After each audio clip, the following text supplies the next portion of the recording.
I traveled 12 hours to be there for my grandson's birth. At the hospital, my son said, my wife only wants her family here," then added quietly, "Don't push it, she never wanted you." I left without a word. 3 days later, the hospital called, "Ma'am, the delivery bill is short $10,000. I took a deep breath and calmly said, "There are moments that tear your life in two, moments so brutal they scorch your soul forever." For me, that moment wasn't a car crash or a sudden death. It was the whisper of my own son, telling me I was unwanted, a burden, in the very hospital where my first grandchild had just been born. It happened in a cold New York hospital hallway, under those harsh, flickering fluorescent lights. Nurses rushed past, a blur of scrubs and urgent whispers, none of them sparing me a glance. And that's when I truly understood, the most painful words aren't screamed in anger. They're the quiet ones, laced with indifference, spoken in front of strangers who pretend not to listen. "Mom, Valerie just wants her immediate family here." My son's voice. "Daniel." It sounded so far away, even though he was only a few steps from me. I searched his eyes, the same eyes I'd watched open 32 years ago. The eyes that, as a little boy, used to light up with pure love when they looked at me. Now, those eyes darted away, filled with a raw shame, as if I was something to be hidden. I held on to a desperate hope, searching for a flicker of the boy who once adored his mother, a trace of regret. But then, Daniel finished the sentence that shattered my heart. "Please don't push, Mom. She's never liked you." The world went silent. The frantic hospital noises, the hurried footsteps, they all faded into a muffled echo. I stood there, utterly frozen, feeling something inside me crack, then splinter, then completely shatter. Just 12 hours earlier, I'd been on a long-distance bus, my body aching from the hard seat, the air thick with the smell of oil and old food. 12 hours I'd spent staring through a fogged window, watching towns and mountains and endless roads blur by. 12 hours of imagining this moment, the moment I'd finally meet my grandson. I'd planned every single detail in my head. I pictured holding that tiny baby for the first time, his little warmth, the soft scent of his hair, his smooth skin against my cheek. I imagined Daniel's proud smile as he introduced his son to me. I imagined his wife, Valerie, tired but happy, finally allowing me to help. I had imagined everything except this. Never, not in my wildest dreams, did I think my son would look at me like a stranger. Like a problem to be managed. Like a burden to be removed. From behind a closed door, I heard it, my grandson's first cry. A tiny, vulnerable sound.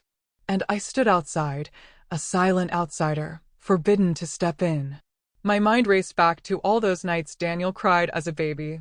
How I'd carried him in my arms until dawn, pacing barefoot across the cold floor, humming made-up songs, promising him everything would be okay.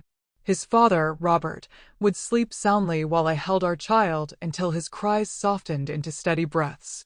I remembered the fevers, the rushed trips to the emergency room, the quiet fears only a mother truly understands. And now, that very child I had protected with my entire being told me I wasn't welcome in one of the most important moments of his life. My name is Amy Carter, and I'm 61 years old. I was born in Nashville, in a small house with a wide yard and an old apple tree.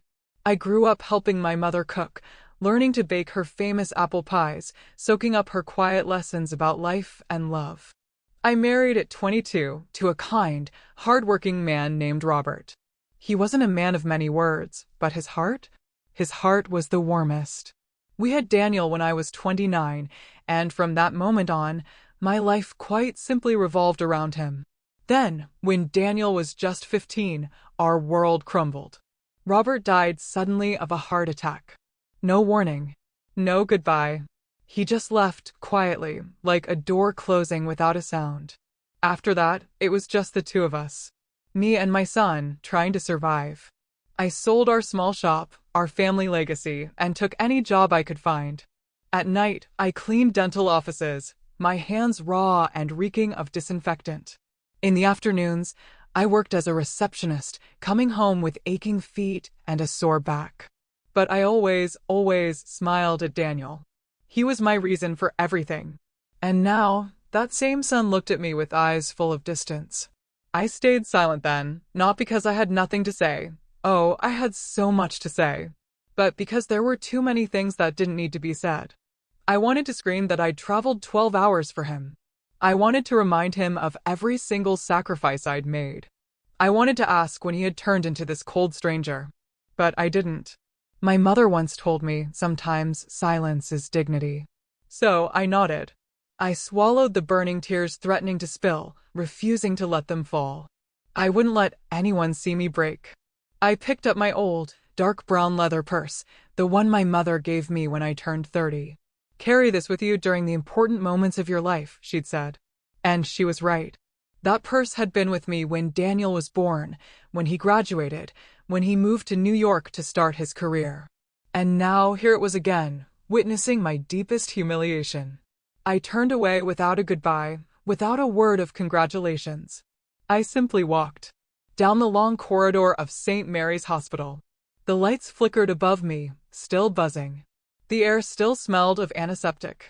I passed crying babies cradled by loving parents, families laughing together, new grandparents snapping photos, their eyes shining with joy. I saw mothers and grandmothers, holding their newborns close. And I just kept walking. When I stepped outside, the cold February wind slapped my face. I stood on the sidewalk, watching cars go by, people rushing in and out of the hospital, life continuing its relentless pace, while mine felt like it was collapsing. I had nowhere to go. The bus home wasn't until the next day. I hailed a cab to a cheap hotel nearby, a tiny room with thin walls and a squeaky bed where laughter and television shows echoed from the hallway. I sat on the edge of that bed and finally, let the tears fall. I cried harder than I had since the day Robert died. I cried for every broken expectation. For the grandson I hadn't met. For the son who once said, "I love you, Mom." I cried for the teenager who wept in my arms the night his father passed, and for the man who had promised to always be there for me. Where was my son now? When had he become this stranger? That night, sleep was impossible.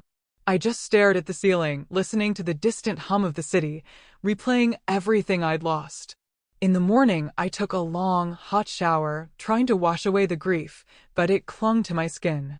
I put on the navy blue dress I'd brought for the occasion, applied a little makeup, because even if no one would see me, I refused to look defeated. I went down for breakfast, got a weak coffee and a stale pastry, but I couldn't eat. The whole day, I just wandered. Through the city, past shop windows, sitting on park benches, watching other families stroll by, mothers holding hands with their children, grandmothers laughing with grandkids. I felt utterly hollow. By evening, I was at the bus station, sitting and waiting. Everyone there seemed to have someone picking them up, someone waiting for them. I only had an empty house waiting for me in Nashville. The bus pulled away. 12 more hours. But this time, I didn't stare out the window, dreaming of joy. I only saw my own reflection, a tired, worn-down, 61-year-old woman alone. I wondered if Daniel even realized I was gone. Did he feel regret? Did he think, maybe I should have treated my mother better? Deep down, I knew the answer. Probably not. He was likely happy with his new family, and I had simply become an uncomfortable memory. When I finally arrived home, dawn was breaking. Everything was exactly as I'd left it, the unwashed coffee cup, yesterday's newspaper, and the silence. Once, that silence meant peace. Now, it was a heavy, suffocating loneliness. I set my suitcase down, hung my leather purse on its hook, and made a cup of coffee. I sat at the kitchen table, the very table where Daniel once did his homework while I cooked dinner. Now, it was just me. The house felt heavier than ever. But that profound silence, it pushed me back to the beginning, to how everything started. Sometimes, we trust the wrong people and the price we pay is a broken heart. Have you ever been disappointed by someone you love so deeply? Tell me your story in the comments. By the way, if you're still with me on this journey, if my story has resonated with you at all, please make sure to hit that subscribe button. You won't want to miss the other unbelievable stories I have coming. ***, there are memories we keep like perfect photographs, Frozen moments from a time when life was simpler. When love hadn't yet wounded us. When motherhood felt natural, pure. Daniel was born on a warm July morning, 32 years ago. That night, a storm raged. Thunder shook our windows as I lay in bed, clutching my stomach, the contractions coming faster and faster. Robert, usually so steady, fumbled for the car keys and hospital bag, trying to stay calm even as his hands trembled. "Calm down, Robert," I remember saying, breathing through a wave of pain. We still have time. But we didn't. The contractions grew stronger, closer together. My body knew it was time, even if my mind wasn't ready. Robert helped me down the stairs. The rain drenched us within seconds. He drove faster than I'd ever seen, eyes locked on the road, hands gripping the wheel, wipers working frantically against the downpour. "Hang in there, honey. We're almost there." I sat in the back seat, breathing steadily, counting between the waves of pain, just like I'd learned in class. Through the rain-covered window, the city blurred, and all I could think was, soon, I'll meet my child. We reached the Central Hospital at dawn. The nurses greeted us with kindness. "Things are moving fast, ma'am. This baby can't wait to meet you." Robert held my hand, wiping sweat from my forehead, whispering, "You're doing great, sweetheart. You're amazing." And then, when the time came, when my body felt like it was tearing apart, when the pain almost made me faint, I heard it. The first cry. My son's cry. "It's a boy," the doctor announced, "a healthy, beautiful baby boy." They placed him on my chest, wet, wrinkled, perfect. His tiny fists clenched, his breath quick and fragile. The moment his skin touched mine, when I felt his warmth and heard his breathing, I knew my life had changed forever. "Hello, my sweet boy," I whispered, tears blurring my vision. "Mommy's here." Robert stood beside me, tears streaming down his own face, holding both of us. In that small hospital room, with rain still tapping against the windows, we were the happiest family in the world. We named him Daniel, after my grandfather. A gentle farmer with rough hands and a kind heart. Patient, soft-spoken, his eyes made you feel seen. "I hope he's like Grandpa," I told Robert, rocking our baby to sleep. "Kind and generous." Robert smiled. "With a mother like you, how could he be anything else?" The early years were beautiful, though far from easy. Daniel was a good baby. He hardly cried and slept well. When he was awake, he was curious about everything, always smiling. I still remember those mornings in our little house, sunlight streaming through the window, his soft babbling echoing from the crib. I'd hold him, feed him, and watch the city come alive outside. Robert left early each day for work at a small hardware store downtown, modest but steady. He'd be out by 6 a.m., coming back exhausted, yet never without a smile for his son. I stayed home, a traditional family where Robert earned, and I made a home. I loved it. I loved watching Daniel grow, learning to sit up, to crawl, to walk. I loved hearing his first word, Mama. Of course it was Mama, because I was always there. When Daniel turned 2, he loved to help me cook, which really meant making a glorious mess. He'd stand on a little chair, stirring pots with all his might, flour flying everywhere, his face covered in smudges as he laughed. And I couldn't help but laugh with him. We'd bake cookies together. I taught him how to knead the dough with his tiny hands, trying to mimic me. The cookies always turned out lumpy and uneven, but we baked and ate them anyway, laughing and calling them our masterpieces. "One day, you'll be a better baker than me," I'd tell him. "I just want to be like you," he'd answer. Our home always smelled of vanilla, cinnamon, coffee, and something warm baking in the oven. On Sundays, we'd go to the park with an old blanket. Daniel would run everywhere, chasing pigeons, climbing the slide, while Robert and I watched him, hand in hand, feeling like we had everything. "We're so lucky," Robert would say. "Yes, we are," I'd reply. And we truly were. Time went by so quickly. Daniel grew from the little boy I once held into a teenager taller than me. When he started grade school, I was that mother, never missed a parent-teacher meeting, always brought homemade treats for the school fair, sewed costumes for class plays. Daniel was a good student, responsible, curious, hardworking. We'd do homework together at the kitchen table. I'd try to help him with math, even when I wasn't sure of the answers myself. He'd read his essays to me, stories about superheroes, dinosaurs, astronauts. Do you want to be a writer someday? I'd ask. No, Mom. I want to be an engineer. He'd laugh, because his uncle was a civil engineer, and Daniel admired him deeply. His uncle always had the patience to answer every question. How do bridges not fall down? Why do tall buildings stay standing? His uncle once told me, this kid's going places. And I believed it. With all my heart, I believed it.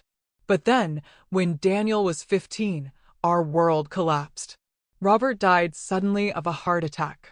No warning, no goodbye. That day had started like any other. Breakfast together, a kiss on my forehead, see you tonight, sweetheart. But that night never came. I got the call from the store. Mrs. Carter, please come to the hospital right away.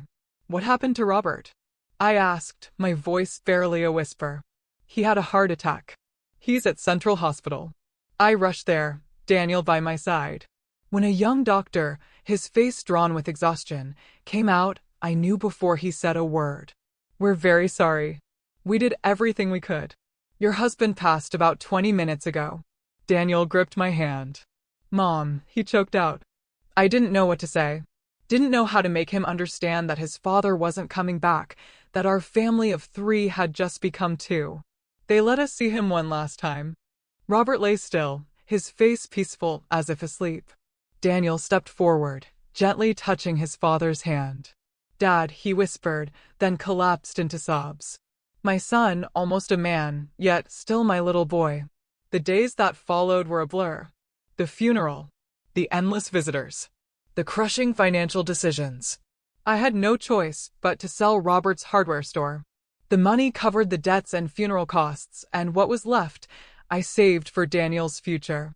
I swore to myself that no matter how hard I had to work, my son would have the education he deserved. I got a job cleaning a dental clinic. The pay was small, barely enough, but it was work. I started at 5 a.m., scrubbing floors, bathrooms, windows, surrounded by the sharp, sterile smell of bleach. My hands grew rough, my back ached constantly. But I didn't complain. I had a son to live for. By 2 p.m., I'd leave the first job and go straight to my evening shift as a receptionist at another clinic. I answered phones, scheduled appointments, smiled at patients, even when I was bone tired. I'd get home around 8 p.m., and Daniel would already have dinner ready. He'd wait for me with that same familiar smile. How was your day, Mom? It was fine, sweetheart. How was yours? Good.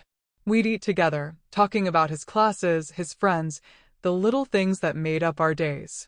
In those quiet evenings, just the 2 of us at the kitchen table, I felt like maybe everything would be okay. We still had each other. And that, I believed, was enough. Daniel graduated high school with excellent grades. He applied to several universities and was accepted into the civil engineering program at the University of Chicago. They accepted you? I asked, holding back tears of pride. We did it, Mom, he said, hugging me tightly. You did it. I don't know what I'd do without you. You'll never have to find out. I'll always be here, I told him. And I meant it. His college years were hard, but full of pride for me. He studied late into the night, sitting at our kitchen table, surrounded by stacks of books and a cold cup of coffee. Many nights, I stayed up with him, preparing small snacks, sitting beside him in silence. He was tired. I was tired. But somehow, that made me feel whole. Do you know what I want to do when I graduate? He asked one night. What's that? I want to build a bridge. A big one that connects people. You'll do it, I said, I'm sure of it. He smiled. And when I do, I'll name it after you. No, I laughed. Name it after your dad. He smiled softly. Then I'll name it after both of you. The Robert and Amy Bridge. That sounds better. Every Sunday, we'd still go to the park. No more old blanket, just long walks and quiet talks under the sun. We were a team, mother and son, against the world. Or at least, that's what I believed. In his final year of college, Daniel started talking about moving to New York. There are more opportunities there, Mom.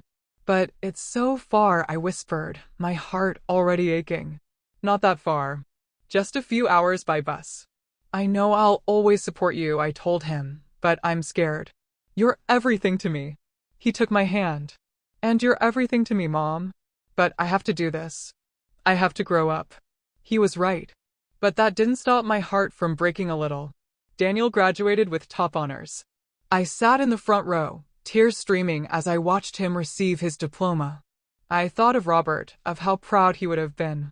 I thought of all those nights mopping floors, all those early mornings. Every sacrifice had been worth it. 2 months later, Daniel got a job at a large construction company in New York. Good pay, great benefits. You did it, I said, beaming. We did it, he replied. I helped him prepare for everything. Paid the apartment deposit.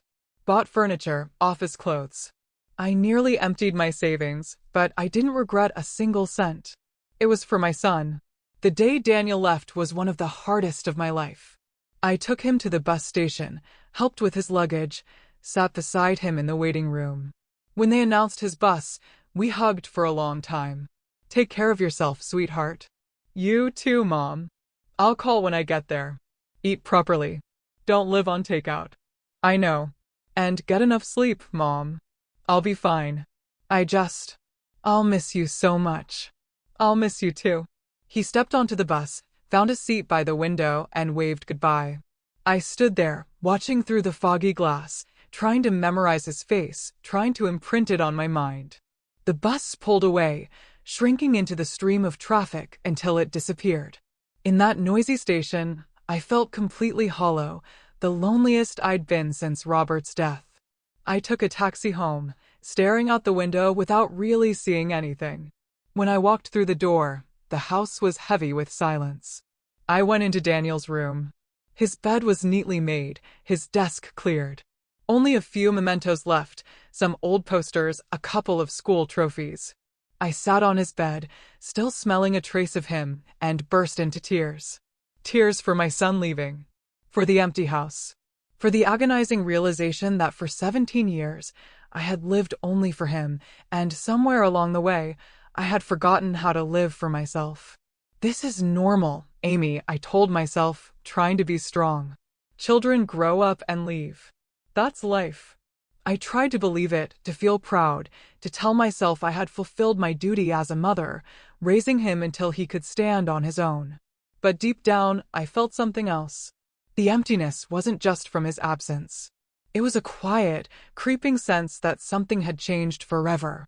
Maybe my son, the boy who once hugged me in the park, the teenager who cried in my arms when his father died, the young man who said, "I couldn't have done this without you," was slowly disappearing.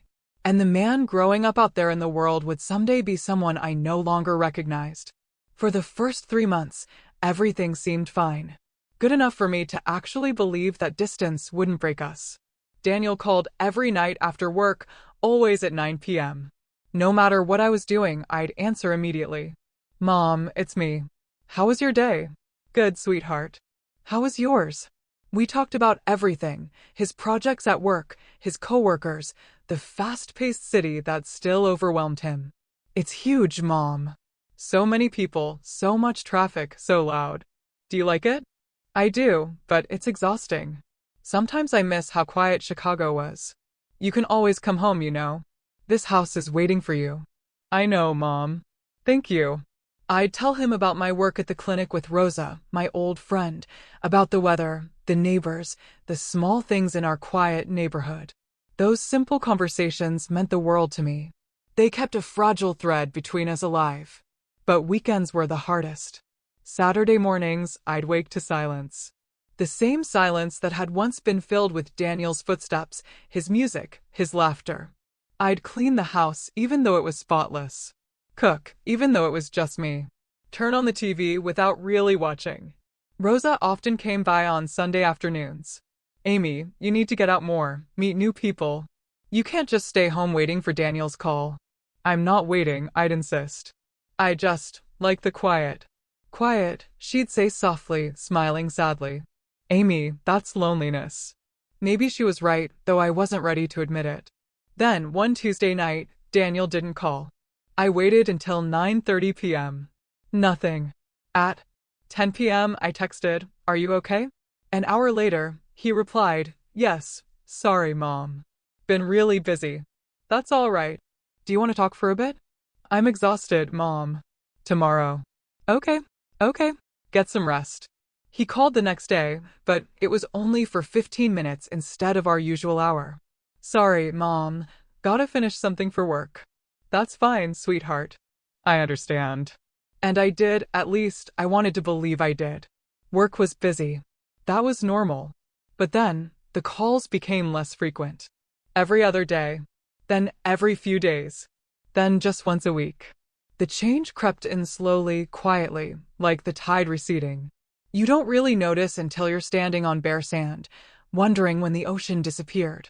When we did talk, Daniel's voice sounded distant, drained. "Are you okay? You sound tired." "I'm fine, Mom. Just worn out." "Are you eating properly? Sleeping enough?" "Yes, Mom." A sigh.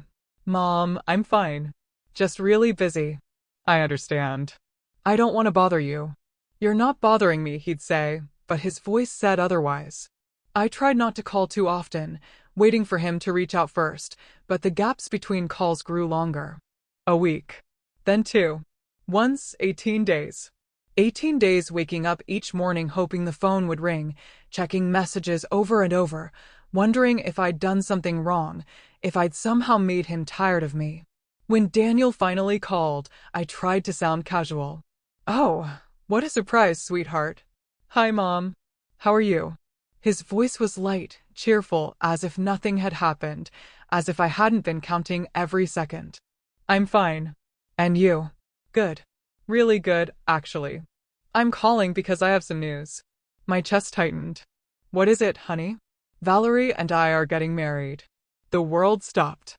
The ticking clock, the hum of the refrigerator, the dog barking outside, everything faded into nothingness. "Mom, are you still there?" "Yes. Yes, I am. Sorry. I'm just surprised." "A good surprise, right?" I swallowed hard. "Of course. Congratulations, sweetheart. I'm so happy for you." And I was happy, but also confused, scared, and aching. Happy that he'd found love. Afraid that everything was changing too fast. And aching because I barely knew the woman who would now share his life. In my head, one question echoed silently. Will there still be a place for me in this new life? Thanks, Mom. I'm so excited. The wedding will be in 3 months. Just something simple in New York, with close family and friends. Of course, I'll be there. A short pause. Great. I'll send you the details by email. Email? Yes, Mom. Valerie's organizing everything online. It's easier that way. I see. But I didn't see it at all. Anyway, I have more people to call and tell the news. You've told others already? I heard myself ask, the words slipping out before I could stop them. Yeah. Valerie's parents, her sister, a few friends. And your mother finds out last. Mom, please don't start. I'm not starting anything. I'm just asking. It doesn't sound like asking, Mom. You're important to me, but I have a lot to handle right now. Not everything revolves around you. Those words hit me like a physical blow. I never said everything revolved around me. Then don't take it so personally. How can I not, Daniel? I'm your mother. Exactly. You're my mother, not my wife. Valerie is my priority now. The room went utterly silent. Heavy. Suffocating. Full of things neither of us could say. Mom, I'm sorry. I didn't mean it like that. I'm just stressed about the wedding. There's too much to do. Too much going on. I understand. Really. Thanks, Mom. Love you. Love you too. I heard the long tone of the call ending, but I kept the phone pressed to my ear, feeling my heart crack a little more. My son was marrying a woman I'd never met. In a wedding I hadn't been part of planning.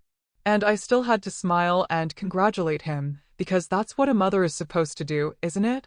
2 days later, I received the invitation by email. It was elegant, beautifully designed in soft beige and gold tones. A photo of Daniel and Valerie, my son beaming with joy, her radiant in a white dress, soft curls falling over her shoulders. They looked happy, in love, and me, Staring at that photo felt like an outsider looking into a perfect world where I didn't belong. The card read, "Daniel Carter and Valerie Thomas cordially invite you to their wedding." No, dear Mom. No, we can't wait to share this special day with you. Just cordially invite, as if I were a distant acquaintance, a colleague, a name on a list. I printed the invitation. I'm not sure why. Maybe to see it with my own eyes, to make it real. I pinned it to the refrigerator door with a magnet. Each time I passed through the kitchen, looking at it made my chest tighten all over again. A week later, I gathered my courage and called Daniel. "Sweetheart, I got the invitation." "Oh, good. What do you think?" "It's beautiful.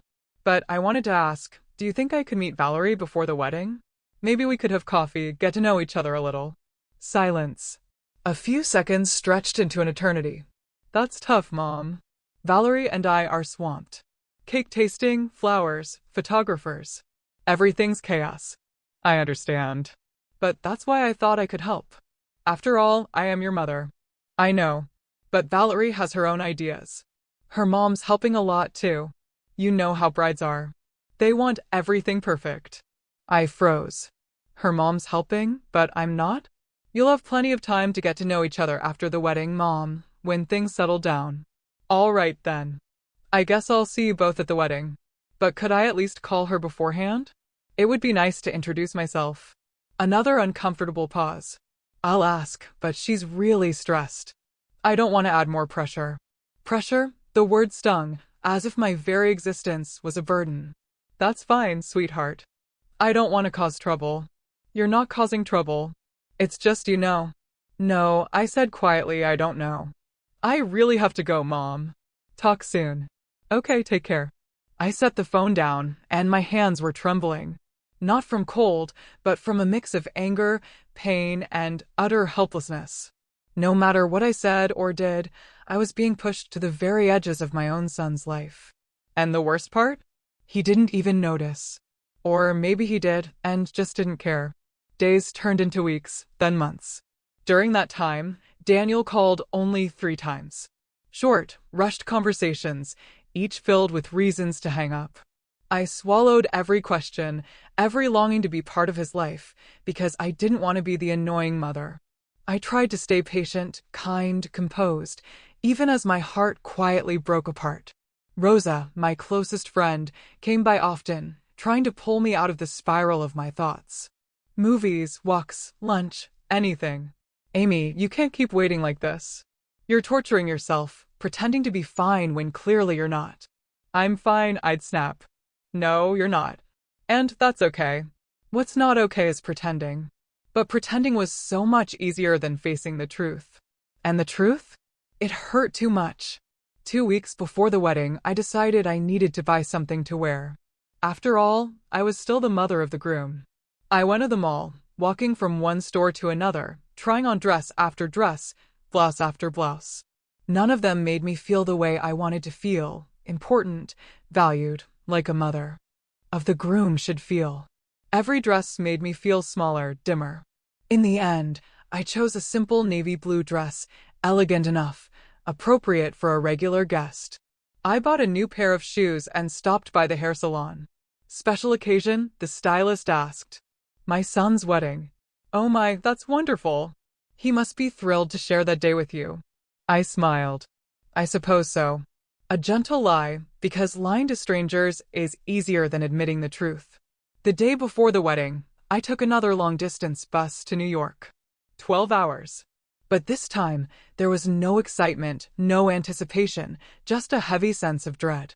I arrived early. Daniel had sent the address of a small, 3-star hotel near the venue. The room was plain, smelling faintly of old air conditioning. I checked in, sat down my suitcase, and cried. Just for a few minutes. Then I had to stop. I needed to be calm. Strong. Ready. The ceremony was at 4 p.m. in a beautiful garden on the south side of the city. White flowers everywhere, elegantly arranged tables, musicians tuning their instruments. I arrived early, not too early, but early enough. I stood at the entrance, feeling utterly out of place. Then I saw her. Valerie. Standing among a group of beautiful women, laughing brightly. I took a deep breath and walked toward her. She turned, her eyes scanning me from head to toe, lingering a moment on my shoes, my simple dress, my freshly styled hair. In that 1 second, I knew exactly what she was thinking. This woman doesn't belong here, but she smiled. A perfect, practiced smile. You must be Mrs. Amy, Daniel's mother. Yes. It's so lovely to meet you, Valerie. I leaned in to hug her, but it was a cold, polite gesture, more a formality than any warmth. It's a pleasure to meet you. Daniel's told me so much about you. I doubted that, but I smiled anyway. You look beautiful. Thank you. The pause between us stretched. I'm sorry. I have to get back to the guests. You know how it is. And she walked away. Didn't ask if I was tired from the trip. Didn't introduce me to anyone. Just walked away. I stood there in that glowing garden, surrounded by strangers, feeling utterly alone. I searched for Daniel. He was near the aisle, talking to a few men in suits. He looked so happy. I walked over. I'm here, sweetheart. He turned, gave me a quick, almost startled hug. I'm glad you made it, Mom. Thanks for coming. As if I had a choice. How do you feel? Nervous? Happy? Everything at once. That's normal, honey. Someone called him over. Sorry, Mom. Gotta greet the guests. I'll see you later. Okay. Of course. And I was alone again. I found my seat. Each chair had a name card. Mine was in the 3rd row. Not the 1st. Not even the 2nd. Those were for Valerie's parents, grandparents, aunts, uncles. I, the mother of the groom, sat in the 3rd row, among distant relatives and friends of the bride's family. I swallowed my tears. It's fine, I told myself. As long as Daniel's happy, but it wasn't fine. Not even close. The ceremony was beautiful. Daniel looked radiant. Valerie stunning. When they exchanged vows, I cried. Not just from joy, but from the ache of losing my son for good. After the wedding, everything fell quiet. Not the comforting kind of quiet. This was the emptiness that makes you realize something precious is gone. Daniel called only once after, returning from the honeymoon. A week in Cancun I'd already seen all over Valerie's social media, pictures of beaches, fancy restaurants, champagne glasses, smiles, kisses. I'd hit like on every post, commenting, "You two look amazing. Congratulations." Valerie never replied. Not once. When Daniel finally called, his voice was light, cheerful. Hi, Mom. How have you been? I'm fine. How was the trip? Incredible. Cancun's beautiful. You should go sometime. I just smiled, biting back the thought. With what money, and you? What have you been up to? The usual. Work and home. Nothing special. Not really. A long pause. I just wanted to say hi. We're reorganizing the apartment. Valerie brought so much stuff. We're still sorting it all out. That's fine, honey. Take care of your things. I'll call again soon. Whenever you have time. Sure. Take care, Mom. The line went dead. 5 minutes. The whole conversation lasted exactly 5 minutes. I sat there, staring at the phone, the emptiness in my chest spreading wider. Days turned to weeks, weeks to months. Daniel called maybe once every 2 or 3 weeks. Short. Shallow. Hurried. How are you, Mom? I'm fine. How are you and Valerie? Good. Everything's good. I'm happy for you too. When will you come visit? It's been so long. Soon, Mom. Soon. Soon. That empty promise, he always used to quiet me. But soon never came. I tried to fill my long days. Rosa and I signed up for a knitting class at the community center. I learned to knit scarves, hats, then baby blankets. One day, Rosa asked, "Who are all these baby blankets for?" I answered without thinking, "For when I have a grandchild." Rosa just looked at me, saying nothing. We both knew that might be a long way off. Or so I thought. Then, one Tuesday night, Daniel called with news that took my breath away. Valerie's pregnant, Mom. The world around me stopped. The TV, the fridge, the traffic outside, all went silent. Mom, are you there? Yes. Yes, I am. What? What did you just say? Valerie's pregnant. I'm going to be a dad. Tears filled my eyes. My heart swelled, half pain, half joy. You have no idea how happy that makes me. I meant it. After all those years of raising him alone, after everything, I was finally going to be a grandmother. How far along is she? 3 months. 3 months, and he was only telling me now? Why didn't you tell me sooner? We wanted to wait through the first trimester. You know how risky it can be. I see. But deep down, I knew others must have known long before me. Is Valerie feeling well? She's tired, but doing fine. Really excited. I'm happy for you both. Do you know the gender yet? Not yet. The doctor will tell us at the next appointment. That's wonderful. I'm so happy for you. I'm happy too. Just a little nervous. I heard my son's real voice again. Warm. Sincere. You're going to be an amazing father. I hope so. I know you will. A brief pause, an easy silence we hadn't shared in a long time.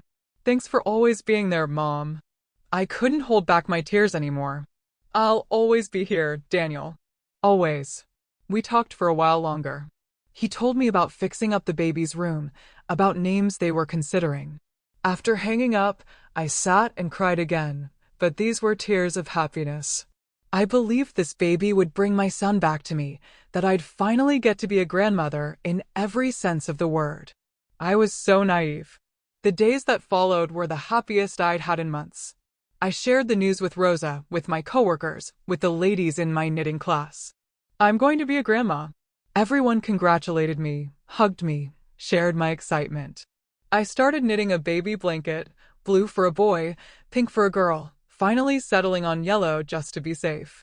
Each stitch carried love and a prayer for the little one I already loved with all my heart, though I hadn't met him yet.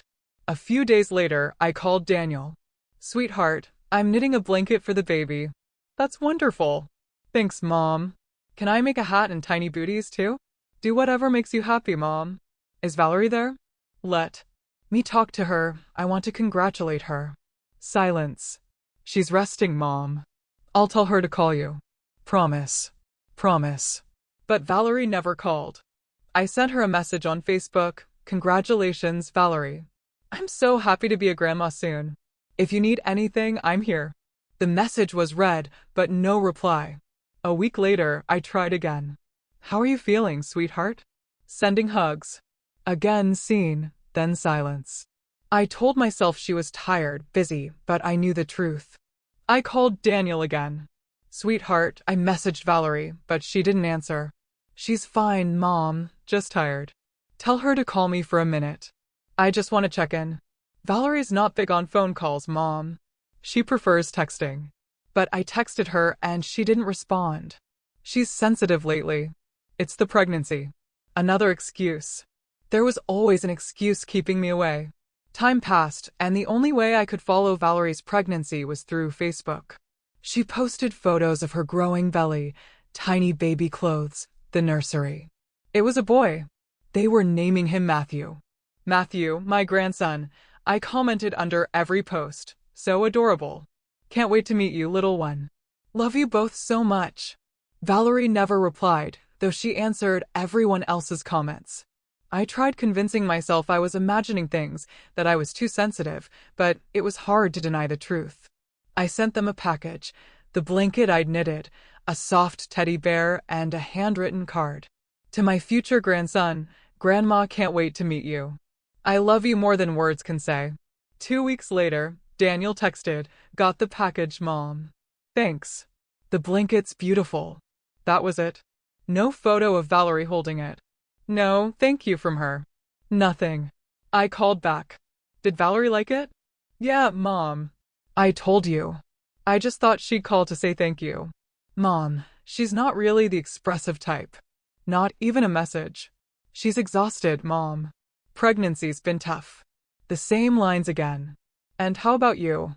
How are you feeling? A bit nervous, but excited.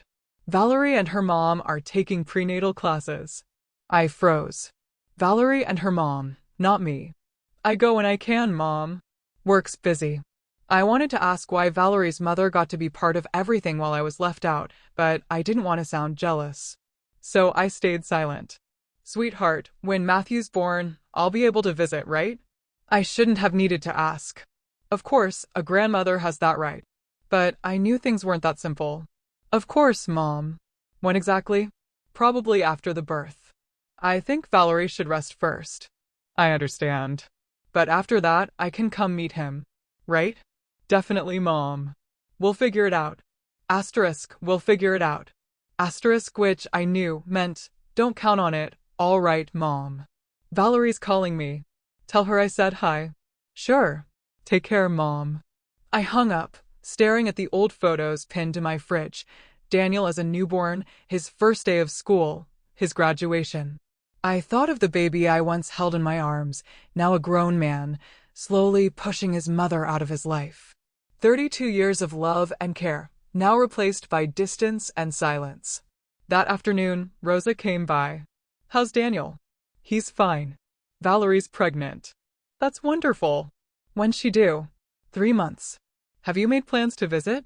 I stayed quiet. Rosa looked at me with those knowing eyes. Amy, what's really going on? I looked down at my cup of tea and whispered, I think Valerie doesn't want me around. Why do you think that? She ignores my messages, never thanked me for the gift. And Daniel always has an excuse. Her mother gets to be part of everything, and I'm shut out. Tears filled my eyes. I feel like they're pushing me out of my grandson's life before he's even born. Rosa hugged me tight. I don't know what to do anymore, Rosa. I've been patient, kept my distance, tried not to bother them, but nothing's changing. Have you told Daniel how you feel? I can't. If I say anything, they'll call me the meddling mother-in-law, the overbearing grandmother, and then I'll lose my grandson for good. Rosa sighed. You haven't lost your son, Amy. But we both knew the truth. I had. Or at least, I'd lost the son I used to know. The boy who once called me every day, told me everything, made me feel like I mattered. He no longer existed. The man he'd become treated me like an obligation.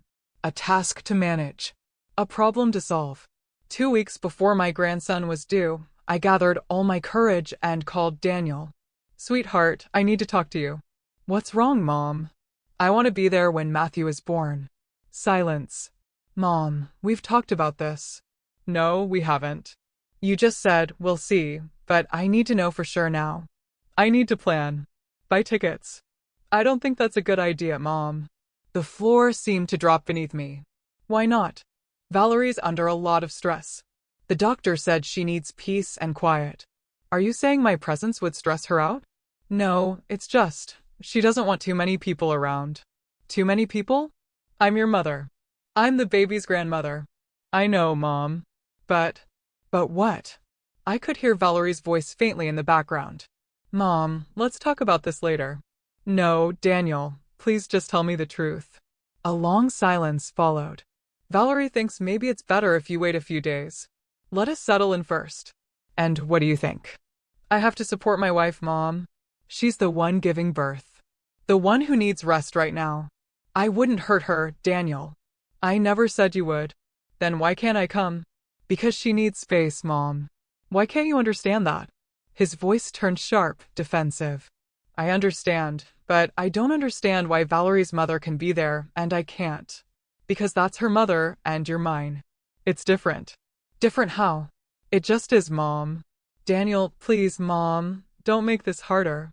I'm already under so much stress. Valerie's about to give birth. Work's insane. Can you just, this once, not make things more difficult? Those words, they pierce straight through my heart. More difficult? You think me wanting to see my grandchild is making things harder? Now's not the time, Mom. Then when is the time? When I say so. The air grew cold between us. I took a deep, shaky breath. I see. I knew you'd understand. But I didn't understand anything except that my son was shutting me out of his life, out of one of its most important moments. I'll let you know when the baby's born. Do whatever you think is best. Don't be like that, Mom. I'm fine. Just respecting what you and Valerie want. Thank you. You're welcome. I love you. Love you too. But I wasn't sure those words meant anything anymore. I hung up before I started crying. I sat in my chair and cried harder than I had in months. I cried for the grandchild I might never hold. For the son who'd chosen to shut me out. For the bond between us that was slowly dying while I could only watch. I cried for myself, for the woman who had given everything and was now left with nothing. The day Matthew was born was one of the strangest days of my life. Joy and pain, all tangled together. I didn't get a call, a message, not even a notification. I found out through Facebook. It was late afternoon, and I was mopping the last room of my shift when my phone buzzed. A Facebook notification. Normally, I'd ignore it until I got home, but for some reason, I opened it. It was a post from Valerie. The photo showed a newborn baby boy wrapped in a hospital blanket. Tiny, perfect. Eyes closed, fists clenched, skin still pink, wearing a white cap. The caption read, "The love of our lives has arrived. Welcome, Matthew Carter Thomas. Mom and baby are healthy." I froze in the middle of the room, still holding the mop, eyes fixed on the screen. My grandson's face appeared on my phone, and I realized I was seeing him for the first time like a stranger. Tears streamed down my face. I sank to the floor, gloves still on, and sobbed. A coworker walked in, alarmed. "Amy, what happened? Are you okay?" I couldn't speak. I just held up my phone. My grandson was born. That's wonderful. Then why are you crying? Because this is the first time I'm seeing his face, and it's on Facebook. Her face changed instantly. She understood everything. "Amy," she said softly, helping me up, taking off my gloves, leading me to the restroom to wash my face. "Go home. I'll finish your shift. But go call your son." I grabbed my purse and left the clinic. I don't remember how I got to the bus stop or how I made it home. All I knew was that somehow I ended up sitting in my kitchen, phone in hand, zooming in on my grandson's photo, memorizing every detail. He had Daniel's nose, a high forehead, tiny hands that looked just like my son's when he was little. He was beautiful. I zoomed in further, his lips, his cheeks, the curve of his little fingers. There were hundreds of comments under the post. "Congratulations. He's adorable. Welcome to the world, little one."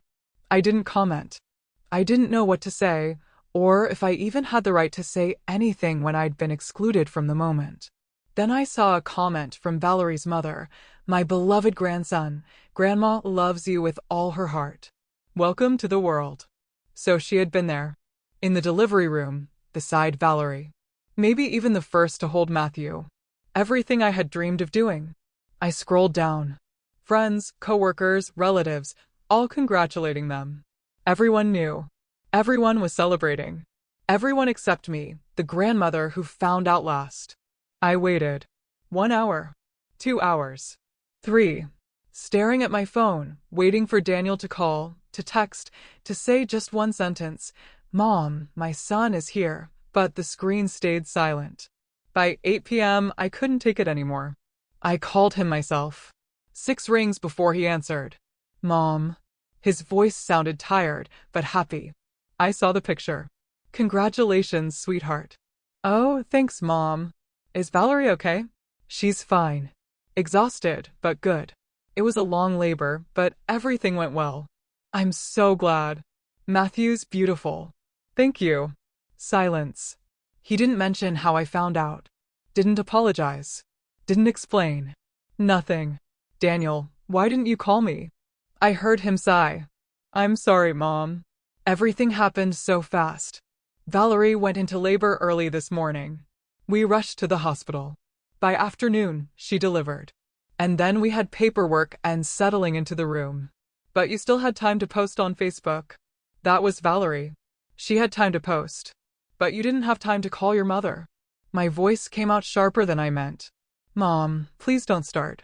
I'm not starting anything. I'm just trying to understand why I had to find out through social media. I told you, it all happened so fast. So fast you couldn't spare 2 words in 12 hours. Matthew's here." I was exhausted, Mom. Not too exhausted to tell the whole internet. "Mom, stop making this a big deal." A big deal? I could barely breathe.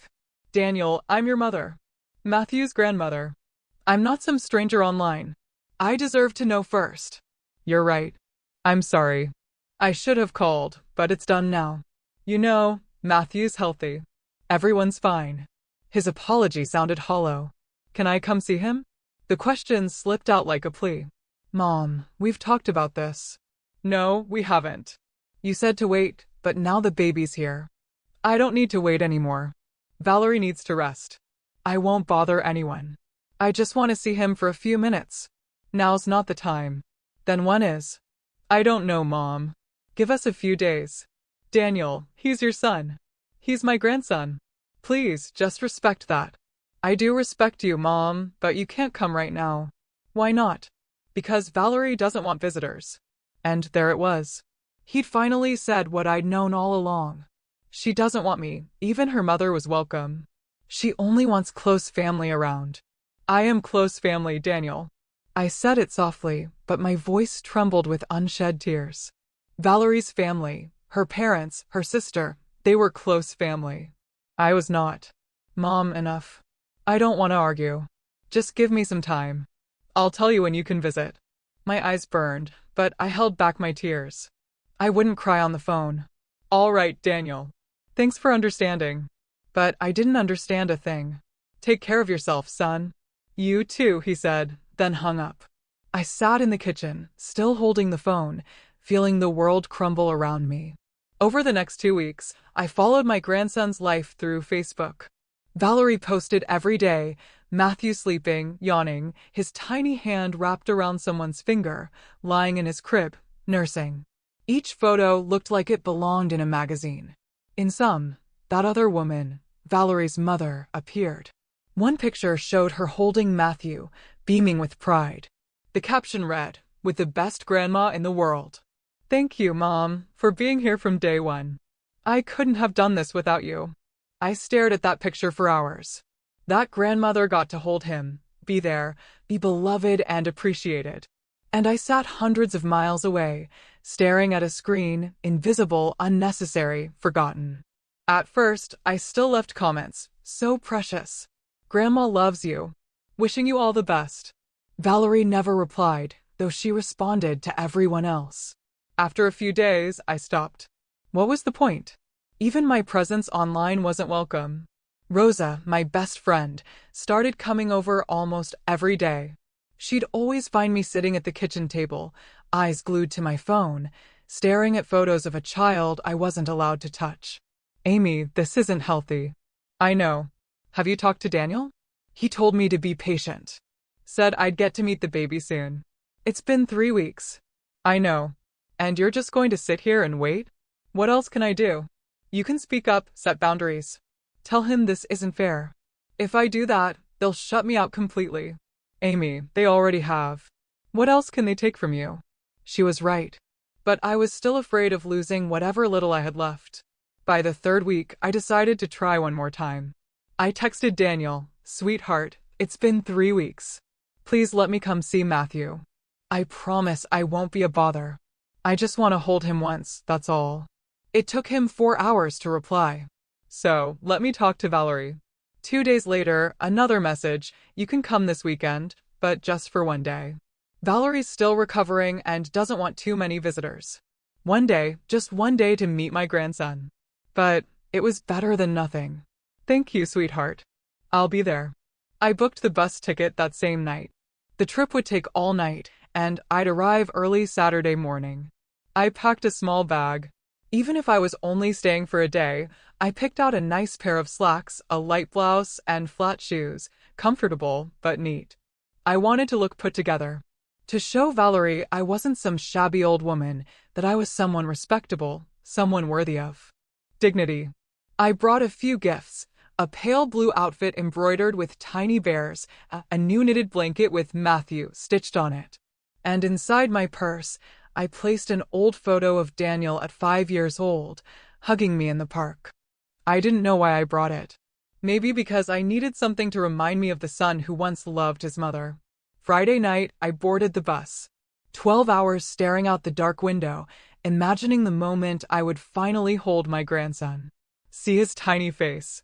Feel his baby soft skin. Breathe him in. I had dreamed of that moment for 9 months. Saturday morning, I arrived in the city. Changed clothes in a public restroom, brushed my hair, sprayed a little perfume, put on some light makeup, even though my hands were trembling. Daniel had told me to meet them at St. Mary's Hospital, where Valerie had a pediatric appointment. I called a cab. The traffic was terrible, but I made it. In the waiting room, I saw Valerie holding Matthew. My son sat beside her, eyes glued to his phone. My heart pounded so hard I could barely breathe. I walked toward them slowly, as if approaching something sacred. Daniel. He looked up, his face a mix of surprise and unease. I'm here. He just nodded. Didn't stand up. Didn't hug me. Good morning. I smiled and turned to Valerie. She glanced at me from head to toe, examining every detail before giving a small, polite smile that didn't reach her eyes. Amy. How nice you made it. Thank you for letting me come. My voice came out softer than I wanted. I looked down at the baby in her arms. Matthew, my grandson, you're beautiful. Thank you. May I hold him? Valerie tightened her arms around the baby. He's asleep. If I move him, he'll wake up and fuss. That's okay. I can wait. I sat down beside them, trying to keep things light. Daniel stayed focused on his phone. Valerie stared straight ahead. And I stared at the baby, trying to glimpse his little face through the blanket. How are you feeling? I asked quietly. Fine, just tired. That's normal. The first days are always tough. A heavy silence. Is he feeding well? Yes. Sleeping okay? More or less. Each answer was short, cold, a stark reminder that she didn't want to talk to me. 20 heavy minutes passed. Finally, Matthew stirred, opening his eyes, making a soft sound. Now, maybe I can hold him? I asked, hopeful. Valerie held him tighter. He's hungry. I need to feed him. She stood and walked straight to the restroom before I could say another word. I sat there with Daniel, humiliation washing over me. How are you doing, sweetheart? I'm fine, Mom. But he still didn't look at me. Valerie stayed inside for half an hour.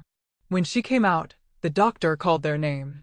They both went in while I stayed behind, like a stranger in the waiting area. 45 minutes later, they came out. Valerie was talking to the doctor about the next appointment, still holding Matthew. Daniel walked beside her, carrying the bag. Neither of them looked at me. I hurried to catch up. How did it go, honey? Everything's great. Matthew's healthy, growing fast. That's wonderful. Maybe we could go to your place? I'd love to see where you live. Daniel and Valerie exchanged glances. Actually, Mom, Valerie's tired. We were going to grab something to eat and then rest. I can come along. They exchanged another look. My family's coming over this afternoon, Valerie said, meeting my eyes. It'll be crowded. That's okay. I'd like to meet them. It wouldn't be comfortable. It'll be noisy. You'll get tired. I will too. She said it like she was being considerate, but I knew they just wanted me gone. I looked at Daniel, hoping he'd say, Mom, you're my mother. Of course, you can stay. But he only put his hand on my shoulder and said softly, Mom, please don't make this harder. Those same words again. I felt something inside me finally, completely break.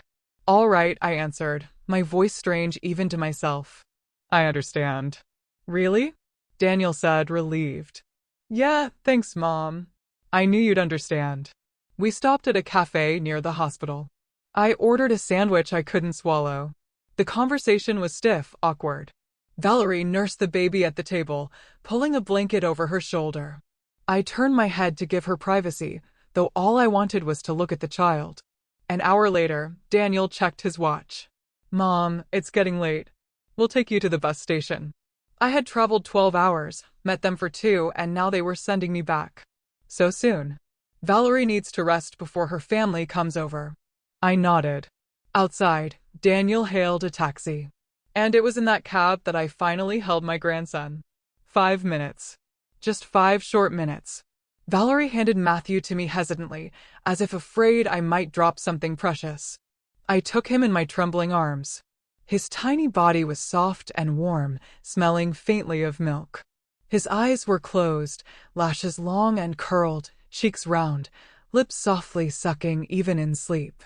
I touched his small hand, warm, delicate, and his tiny fingers instinctively wrapped around mine. My sweet grandson, Matthew, I whispered. Tears rose, but I held them back. I wouldn't cry. I kissed his forehead and murmured, "Hello, darling. I'm Amy, your grandma. I'm sorry I couldn't be here sooner. I love you so much." The cab reached the station too soon. Valerie reached out to take him back. I looked at Matthew one last time, memorizing every line, every shade of his skin, the warmth of his little body in my hands, before letting go. Daniel got out with me, grabbing my suitcase. "Thanks for coming, Mom." "Of course, honey." He hugged me quickly, awkwardly. "Take care." "You too. Call me when I can, Mom." He climbed back in and, before closing the door, said, "Thanks for understanding." I didn't answer. The car drove off. I stood there, watching until it disappeared into traffic. Alone at the station entrance, my suitcase by my feet. I felt as if the whole world had collapsed. 12 hours traveling. 2 hours visiting. 5 minutes holding my grandson. 12 hours returning.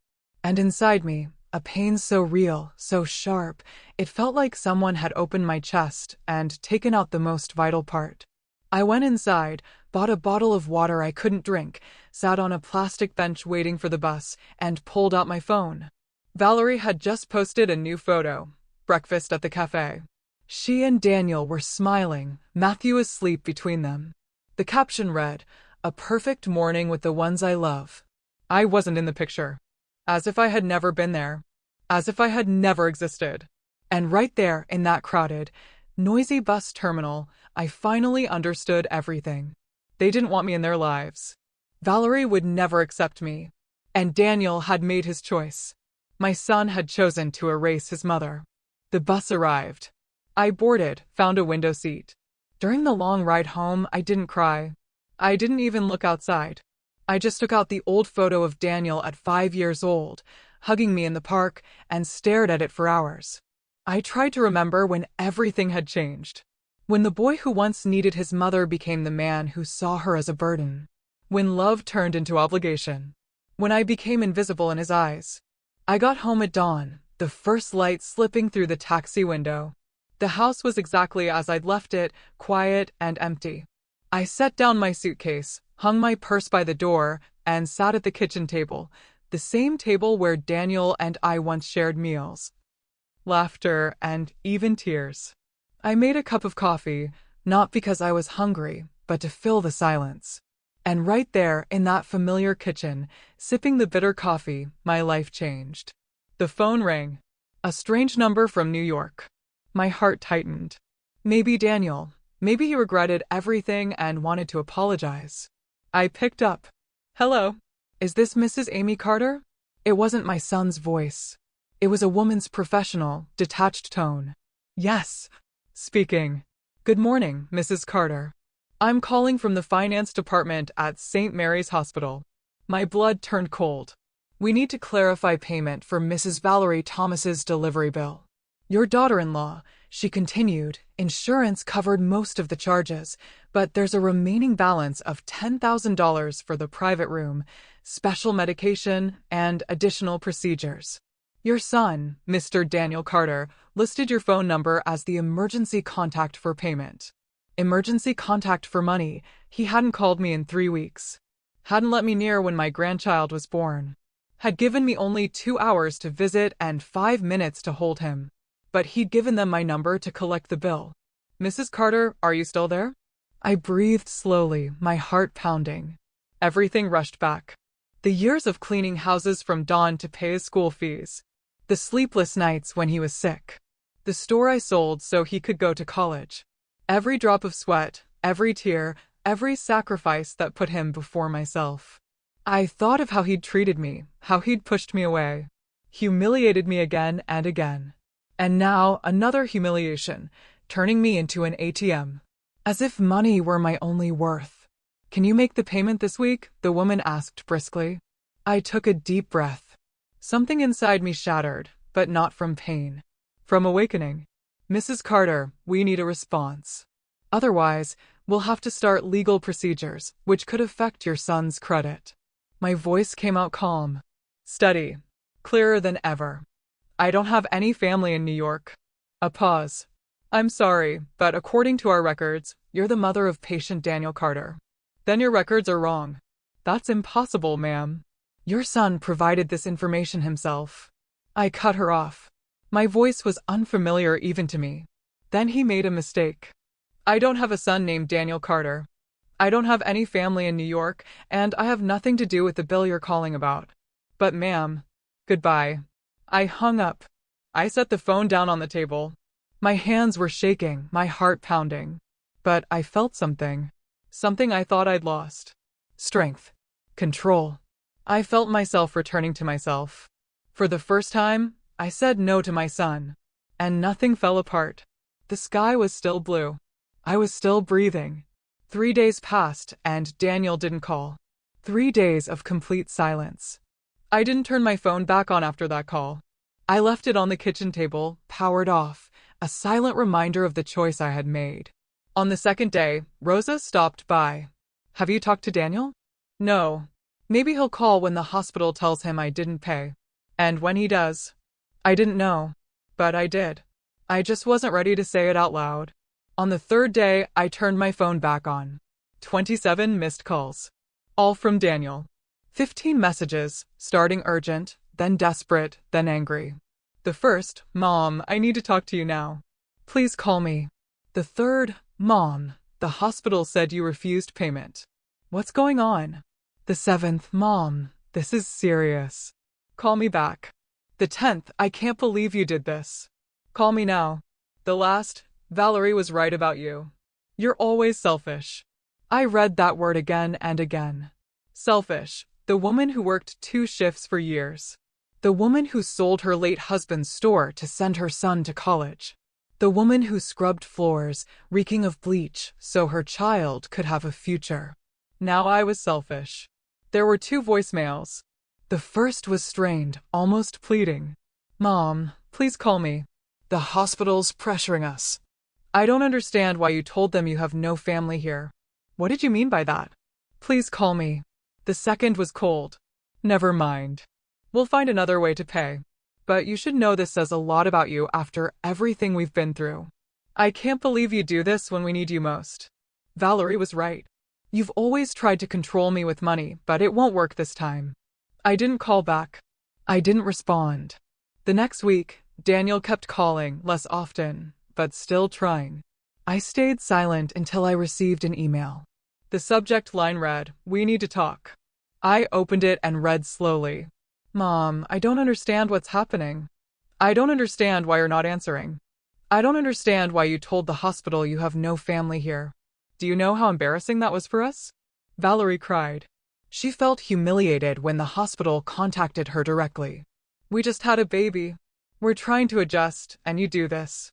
Dad used to say family helps each other in hard times. That we can rely on each other. I've always helped you when you needed it. When Dad died, I was there for you. When you were struggling, I listened. When you needed help, I helped. And now, when I need you, you do this. I don't understand how you've changed. Valerie just wanted a little privacy after giving birth. That's normal. But you took it as an insult. Now the hospital's threatening legal action, our credits at risk. All because you wanted to play the victim and deny your own son. Please think about this, Mom. Think about Matthew. Think about your grandson. This isn't about you or me. It's about him. If you don't want to help, fine. But at least have the courage to tell me directly instead of the silence. I read that letter 3 times. Each line felt like a small knife cutting into my heart, trying to make me feel guilty, selfish, wrong. And maybe, for a moment, it worked. I thought, *, maybe he's right. He's under pressure, a new father. He needs help. Maybe I'd been too harsh. Maybe I should call, apologize, make peace, *, but then I read that one line again. I've always helped you when you needed it. When had he ever helped me? When his father died, I was the one who held him, rebuilt our lives, sold the store, worked myself to exhaustion so he could study. Where had he been the last 2 years? When I was lonely. When I just wanted to hear his voice. When they excluded me from my grandson's birth. When they gave me 2 hours after a 12-hour bus ride. When Valerie treated me like a stranger. Where was he? There was no help, only silence and excuses. And now, because I'd set a boundary, I was the villain. I opened the reply window. Typed and erased more than 100 times. I wanted to scream, to pour out every wound, every betrayal. But in the end, I wrote only this. Daniel, you're right about one thing. Your father did say family should help each other. But he also taught that family means respect, care, and not turning your back when someone you love needs you most. I asked to be close to you. I asked to see my grandchild. I begged to be part of his life. But Daniel, you said I was intrusive, that I was a burden, that you needed peace at home. I traveled 12 hours just to meet Matthew, and you gave me 2 hours, 5 minutes holding him, then sent me away like I was an inconvenience. You never called when he was born. I found out through Facebook. You never included me in anything unless it involved money. I won't pay that bill. Daniel. Not because I don't love you or care about Matthew, but because I can't let you keep treating me as if my only worth is financial. I'm your mother. I deserve respect. I deserve a place in your life. I deserve more than to be a name on a billing form. I hope you and Valerie find a solution, but not at the cost of my dignity. If someday you truly want a real relationship with me, one where I matter too, I'll be here. Until then, I wish you both the best. I sent the email before I could regret it, then shut down the computer. 2 hours later, a reply came, but I didn't read it until the next morning. Can't believe how selfish you are. Valerie was right about you from the start. Goodbye. That was it. No thought, no effort to understand. No apology. Just Valerie was right and goodbye. The weeks turned into months. Daniel didn't call, didn't text. I didn't reach out either. At first, it was hard. Some days, I picked up the phone, one tap away from calling, but I stopped. Some nights I wondered if I was wrong. But Rosa kept me steady. Amy, you didn't do anything wrong. You just set a boundary. That doesn't make you a bad mother. It makes you a woman with self-respect. I slowly learned to live with the silence. I stopped checking Facebook. Stopped searching for Matthew's photos. Stopped wounding myself with glimpses of a life I wasn't part of. I focused on myself again. I returned to the knitting class. Took morning walks. Spent afternoons with Rosa. I reread old books that once brought me joy, stories that helped me forget the pain for a while. And little by little, I began to feel something like peace. Not happiness, not yet, but peace. And for now, that was enough. 6 months after my last conversation with Daniel, Rosa asked me, "Do you regret it?" I thought for a long time before answering. "No," I said. "I don't." "Why not?" "Because for the first time in my life, I chose myself. And that's worth more than any relationship I have to beg love for." Rosa smiled. "That's the Amy I know. But life has a strange way of surprising us." Just when I had started to breathe again, to live more lightly, the phone rang. A number from New York. This time, I didn't hesitate. "Hello. Is this Mrs. Amy Carter?" "Yes." "Hello, I'm Fernanda Ruiz, a social worker from St. Mary's Hospital." "St. Mary's Hospital, yes. Please don't worry. Your daughter-in-law, Mrs. Valerie Thomas, was admitted in an emergency 2 days ago. She suffered a severe mental breakdown. She's stable now, but we need a family member to temporarily care for the baby." The world stopped. "The baby?" "Yes, Matthew. 1.5 years old. Your son is here with his wife, but he can't take care of both her and the child. He listed you as the second family contact." "Second, not first. My son is still there?" "Yes." "Would you like me to transfer you to him?" "No." The word came out instinctively. "I understand, but we really need someone to pick up the baby. He's at a temporary care center, but they can only keep him until tomorrow morning. After that, we'll have to contact another agency." I closed my eyes. 1.5 years without speaking, without seeing, without hearing from them. 1.5 years of rebuilding peace. And now this. "Mrs. Carter, what happened to Valerie?" According to her file, she's suffering from stress, anxiety, and postpartum depression. She needs rest and treatment. Your son is by her side, but they're facing financial difficulties. He lost his job. They've been living with Valerie's parents.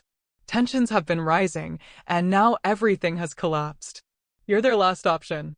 I stayed silent for a few seconds. "Can you come for the child?" I thought of Matthew, the innocent baby born into chaos. I thought of Daniel, how he had hurt me, pushed me away, and only reached out when he needed something. I thought of myself, the woman who had spent a year healing and finding calm again. Then I made my decision. Asterisk, I'll come. Because he was my grandson. And I would go on my own terms. Asterisk, I took the night bus. Another 12-hour trip. But this one was different. I wasn't begging. I was going because I chose to. When I arrived at the hospital, dawn was breaking. Daniel sat in the waiting room exhausted. His shirt wrinkled, dark circles under his eyes. When he saw me, he broke down. He hugged me so tightly. "Mom," he sobbed. "I'm sorry. You were right about everything." I just placed my hand on his shoulder. "Where's Matthew?" "At the care center a few blocks away." "Let's go." On the way, he told me everything. He'd lost his job in New York, moved in with Valerie's parents. Everything fell apart. Valerie's depression, their marriage breaking down. "I treated you terribly, Mom. I made you feel invisible. Now I understand." When we arrived, Matthew was playing with a toy car. He looked up at me, curious. "Hi, Matthew. I'm Amy."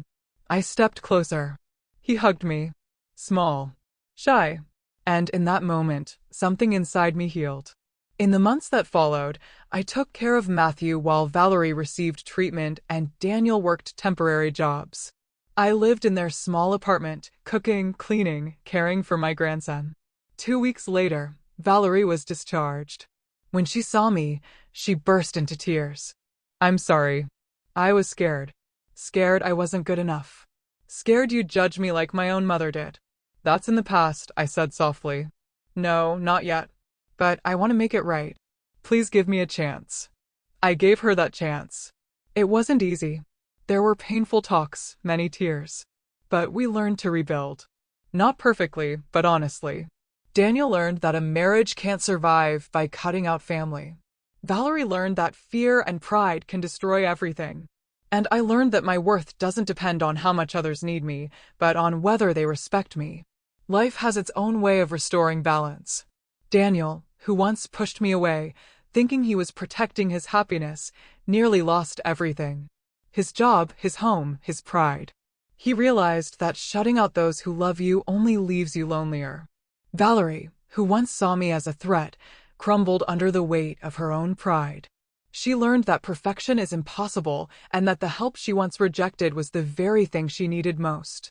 And I, the woman once treated as invisible, became the one to catch them when they fell. Not out of revenge, but because I chose to. The years that followed changed everything. Daniel found stable work. Valerie continued therapy. I visited often, but always kept my boundaries. Matthew grew up knowing he had a grandmother who loved him and who also loved herself. One day, Valerie told me, "My mother was never gentle." I swore I'd never let anyone hurt Matthew like she hurt me. But in trying to protect him, I hurt you instead. Thank you for not giving up on us. On the anniversary of that hospital call, Daniel phoned. "Mom, the day you said I don't have family there, it broke me. But it also woke me up. It was the best thing you ever did." Justice didn't come through revenge. It came through lessons. Daniel learned that respect must be earned, not demanded. Valerie learned that pride only brings loneliness. And I learned that letting go with dignity is stronger than clinging in despair. A few years have passed. Matthew is now 4.5. Every time I visit, he runs to me, shouting, "Grandma Amy." I don't have to beg for hugs anymore. I'm no longer the second choice. I'm his grandmother, and that's enough. Daniel and I talk every week, real, honest conversations. Valerie and I aren't close, but there's respect. And that's worth more than any forced affection. Last month at Matthew's preschool graduation, he spotted me in the crowd, smiled, ran into my arms, and said, "I love you, Grandma." Surrounded by other families, I finally felt like I belonged. Not because I begged for it, but because I deserved it. This morning, I looked into my old leather bag and took out 2 photos. One of Daniel as a child, and another of the 4 of us, laughing together in the park just last summer. Both tell the same story of a woman who gave everything, was broken, learned to let go, and finally found herself again. If you're hearing my story, remember this. Setting boundaries is the right thing. Saying no is the right thing. Walking away from those who don't value you, even if they're family, is the right thing. Because love doesn't mean enduring everything. Love also means respecting yourself. I once thought being a good mother meant always being there. But I've learned that being a good mother also means teaching your children that no one, not even them, has the right to make you feel worthless. Not every ending is happy, but some endings are fair. Now, at 65, I'm happy. Not because life is perfect, but because my joy no longer depends on anyone else. I have my grandson, my son, an honest relationship, and most importantly, I have myself. And that, my friends, is what matters most. Tell me, what's a moment when you stood up for your own self-worth, even when it was incredibly painful? Share your story in the comments below. I really want to hear what you think.